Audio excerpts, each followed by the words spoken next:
Hello and welcome. As a geriatrician, I've spent the better part of my career sitting with thousands of people in their 60s, 70s, and 80s. We talk about their joints, their blood pressure, their sleep. But the conversation that comes up most often, the one filled with the most quiet anxiety, is about the brain.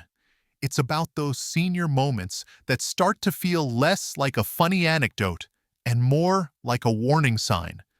It's the fear of misplacing not just your keys, but your memories, your independence, your very self.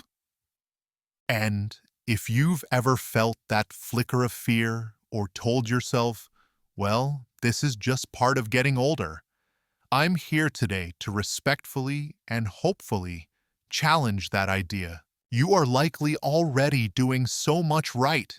You're buying the salmon, the blueberries, the leafy greens.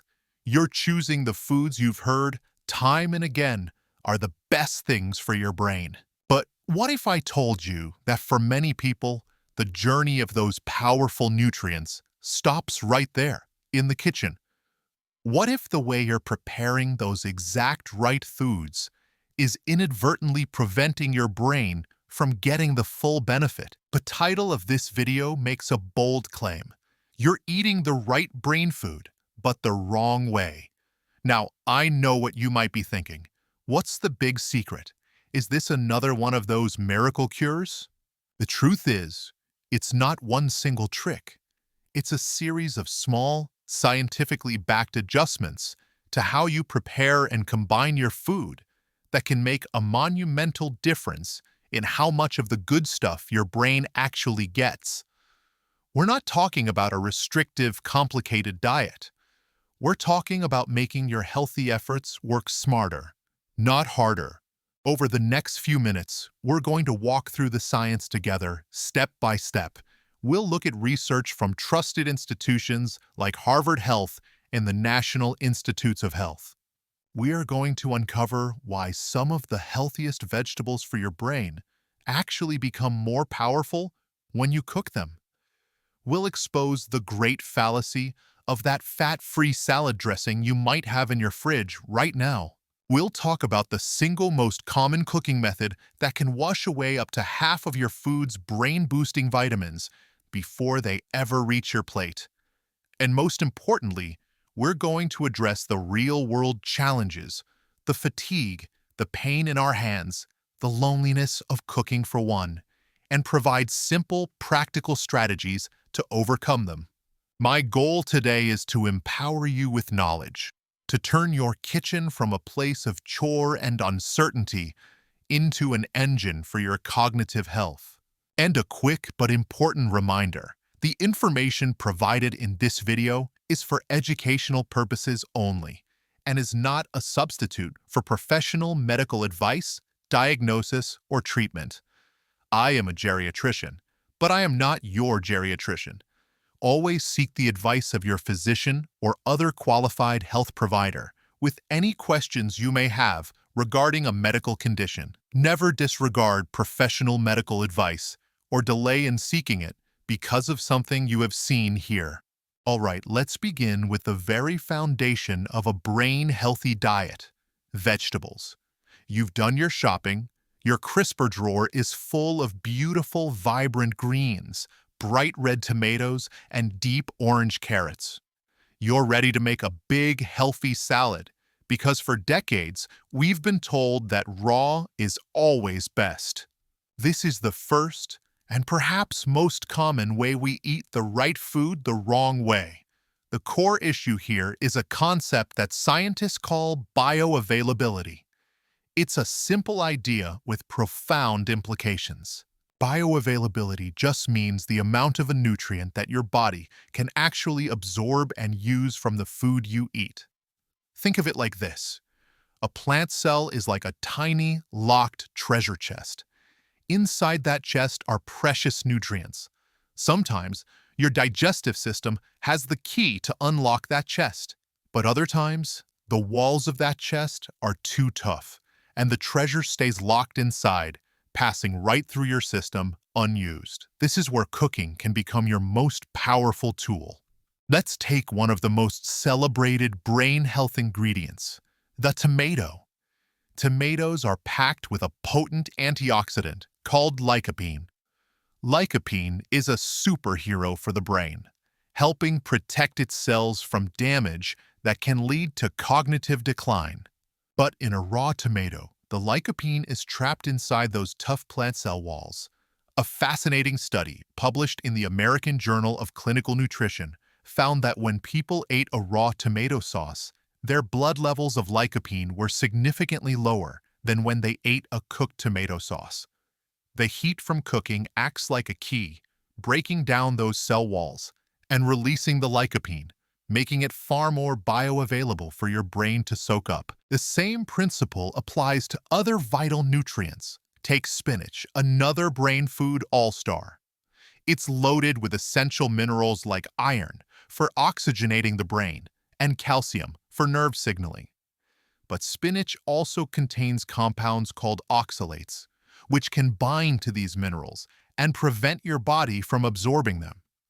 Lightly steaming or sautéing your spinach helps to break down these oxalates, effectively unlocking the iron and calcium for your body's use. I remember a patient of mine, a lovely woman named Eleanor, who was so proud of the huge raw spinach salad she ate every single day for lunch. She was doing everything she thought was right. Yet, her blood work consistently showed she was borderline anemic, low in iron. We made one simple change. Instead of the raw salad, I suggested she try lightly sautéing that same amount of spinach with a clove of garlic for just a couple of minutes until it wilted. 6 weeks later, her iron levels were noticeably improved. She was eating the exact same food, just prepared in a way that allowed her body to actually use it. So the action step here is not to abandon salads entirely. Raw foods have their place. But I want you to start thinking differently. For foods like tomatoes, carrots, spinach, and asparagus, try gently cooking them. Roast some cherry tomatoes with a little olive oil until they burst. Sauté a big handful of spinach. Steam your asparagus. You're not destroying nutrients. You are liberating them. If you notice persistent fatigue or other signs of a potential nutrient deficiency, that's a clear red flag. It's not something to self-diagnose. That's your cue to have a conversation with your doctor about getting some simple blood work done to see what's really going on. Now, that story about Eleanor sautéing her spinach in a little garlic and oil leads us perfectly into our next critical point. We've unlocked the nutrients with heat, but now we have to make sure they can get from our gut into our bloodstream. And for some of the most important brain vitamins, that requires a partner, healthy fat. Let's go back to that big healthy salad. You've got your leafy greens, your colorful vegetables. You are feeling virtuous. And to top it off, you reach for the fat-free raspberry vinaigrette. It seems like the healthiest choice, right? No fat, no guilt. This is what I call the fat-free dressing fallacy, and it is one of the most counterproductive habits in modern healthy eating. Here's why. Some of the most crucial vitamins for brain health are what we call fat-soluble. These are vitamins A, D, E, and K. Vitamin A is vital for vision and brain cell development. Vitamin D is linked to mood and cognitive function. Vitamin E is a powerful antioxidant that protects brain cell membranes. And vitamin K helps with blood flow and has anti-inflammatory properties in the brain. The name fat-soluble tells you everything you need to know. Your body literally cannot absorb these vitamins without fat present in the same meal. Think of those vitamins like tiny passengers trying to get on a bus to travel from your intestines into your bloodstream where they can do their job. The fat molecules are the bus. The science on this is incredibly clear. A study from Purdue University had people eat salads with different types of dressings. One saturated fat-based, like a creamy butter dressing. One monounsaturated fat-based, like an olive oil vinaigrette, and one fat-free. The results were stark. The people who ate the salad with fat-free dressing absorbed virtually none of the carotenoids, precursors to vitamin A, from the vegetables. Those who used the olive oil-based dressing, however, absorbed them beautifully. According to Harvard Health, this synergy is essential. It's not just about eating the vitamins. It's about creating the right environment for them to be used. So the action step is simple and delicious. Ditch the fat-free dressings for good. Instead, make your own simple vinaigrette with extra virgin olive oil and a splash of vinegar or lemon juice. Better yet, add the healthy fats directly to your food.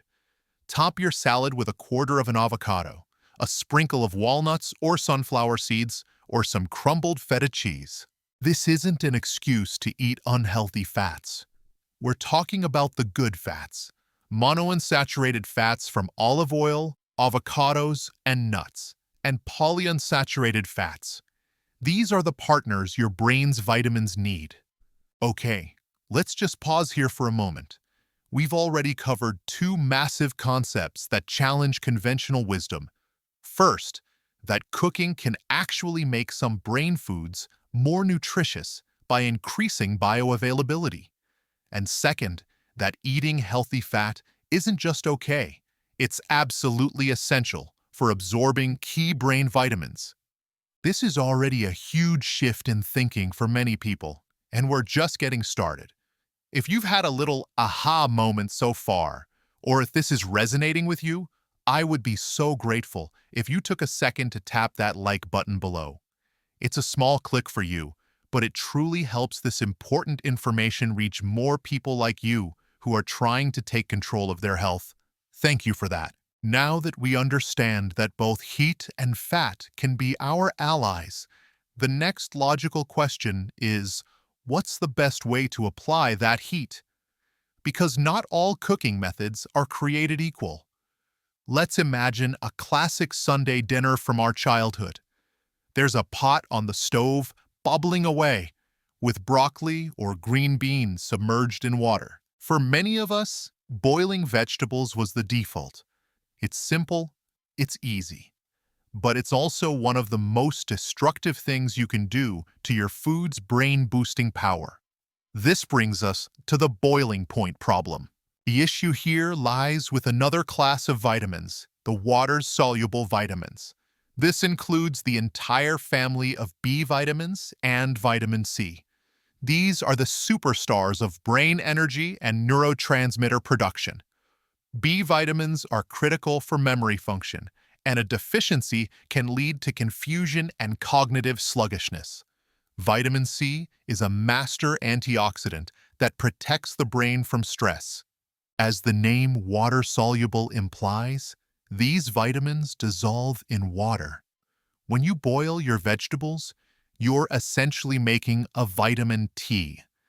The heat and the water work together to pull those precious B vitamins and vitamin C right out of the vegetables and into the surrounding water. And then what do we do with that water? We pour it right down the drain. The nutrient loss can be staggering. Research compiled by Healthline, reviewing numerous studies on the topic, indicates that boiling can cause up to 50% or more of the water-soluble vitamins to leach out into the water. A study in the Journal of Agricultural and Food Chemistry found that broccoli lost a significant amount of its vitamin C and other beneficial compounds when boiled, but retained them almost perfectly when steamed. Steaming is a far superior method. It uses the heat of the steam to cook the food without submerging it in water. The nutrients stay locked inside the vegetable, where they belong. Think of it like giving your vegetables a gentle sauna instead of throwing them in a swimming pool. The result is not only more nutritious food, but also food with better color, texture, and flavor. So the action step here is to invest in a simple, inexpensive steamer basket. You can find one for just a few dollars. It's a collapsible metal basket that you place inside any pot with an inch or so of water at the bottom. Bring the water to a boil, put your vegetables in the basket, cover the pot, and in just a few minutes, you have perfectly cooked, nutrient-packed vegetables. Other great methods include stir-frying, where the quick high heat and minimal oil helps seal in nutrients, or roasting, which we've already discussed. The goal is to minimize the food's contact with water and to avoid overcooking. You want your vegetables to be tender crisp, not mushy and lifeless. That vibrancy is a visual cue that the nutrients are still intact. Now, we've built a fantastic base for our brain-healthy plate with properly prepared vegetables full of bioavailable and well-absorbed vitamins. But now, we need to talk about the superstar protein of brain health, fatty fish, and its incredible omega-3 fatty acids. If you're health conscious, you have no doubt heard about omega-3s, and you might even have a bottle of fish oil capsules in your medicine cabinet. This leads us to a very nuanced and often controversial topic: food first or supplements second? For years, fish oil supplements were hailed as a panacea for everything from heart health to brain function. However, the science has become much more complex. As a geriatrician, I am constantly reviewing the latest data, and the evidence for high-dose fish oil supplements preventing cognitive decline in healthy older adults is frankly weak. The National Center for Complementary and Integrative Health, a branch of the NIH, concluded after reviewing numerous large-scale studies that omega-3 supplements do not appear to slow cognitive decline in older adults. Now, this doesn't mean omega-3s aren't important. They are absolutely critical. They are a primary structural component of our brain cells. The nuance is in how we get them. The prevailing evidence points to the fact that getting your omega-3s from eating whole fatty fish like salmon, mackerel, herring, and sardines is far more effective. Why? It's likely because of synergy. When you eat a piece of salmon, you're not just getting omega-3s.